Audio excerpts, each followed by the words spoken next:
একঘেয়েমি বড় মাছ খেতে খেতে মুখটা যেন কেমন হয়ে যায়। তাই স্বাদ পাল্টানোর জন্য আজকে নিয়ে আসলাম পুঁটি মাছ। আর পুঁটি মাছের চচ্চড়ি করব। এখানে পুঁটি মাছগুলোকে ভালো করে কেটে ধুয়ে রেখে দিয়েছি। এরপর লবণ হলুদ মাখাবো। আর এখানে নিয়ে নিয়েছি পেঁয়াজ আর রসুন, আর এর মধ্যে দিব আলু। আলু দিয়ে পেঁয়াজ রসুন দিয়ে পুঁটি মাছের চচ্চড়ি। আর তার সঙ্গে তো একটা জিনিস থাকবেই, সেটা হচ্ছে টমেটো, যেটা আরও স্বাদ বাড়িয়ে দেয়।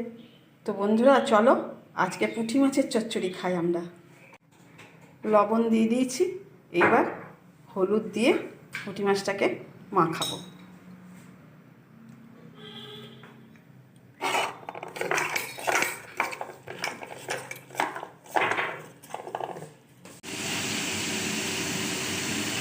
মাছগুলোকে ভালো করে এখন ভেজে নেব।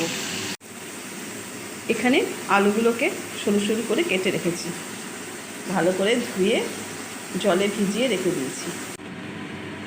সর্ষের তেল গরম হয়ে গেছে, দিয়ে দিলাম শুকনো লঙ্কা, কাঁচা লঙ্কা ফোড়ন। এবার দিয়ে দেবো কালো জিরে, দিয়ে দেবো এবার সেই কেটে রাখা পেঁয়াজ আর রসুন। আর পেঁয়াজ আর রসুনটাকে আমরা ভালো করে ভেজে নেব। দিয়ে দিলাম একটা গোটা টমেটো। ছোটো মাছ বাড়িতে আনলে আমরা যতটাই বিরক্ত হই, কিন্তু বলো এইটা তো আমাদের স্বীকার করতে হবে, বড় মাছের থেকে ছোটো মাছের টেস্ট কিন্তু খুব সুন্দর। আর একঘেয়েমি খেতে খেতে সেই মাছের ঝোল আর মাছের ঝোল খেতে খেতে একটা মাছের চচ্চড়ি খেতে কিন্তু খুব ভালো লাগে। পেঁয়াজ টমেটো লাল করে ভাজা হয়ে গেছে, দিয়ে দিলাম কেটে রাখা আলু।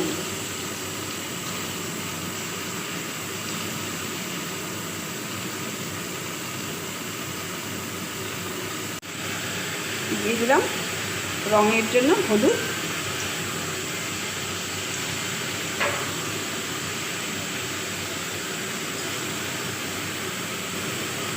দিয়ে দিলাম জিরে গুঁড়ো,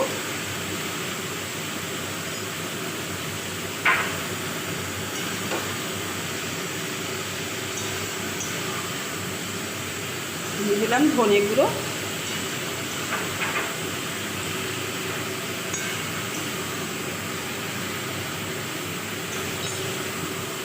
অল্প একটু হলুদ আলো দিয়ে দিলাম, মনে হচ্ছে যদি রঙ কম হয় ওই জন্য। আর হলুদটা এমনিতেও আমাদের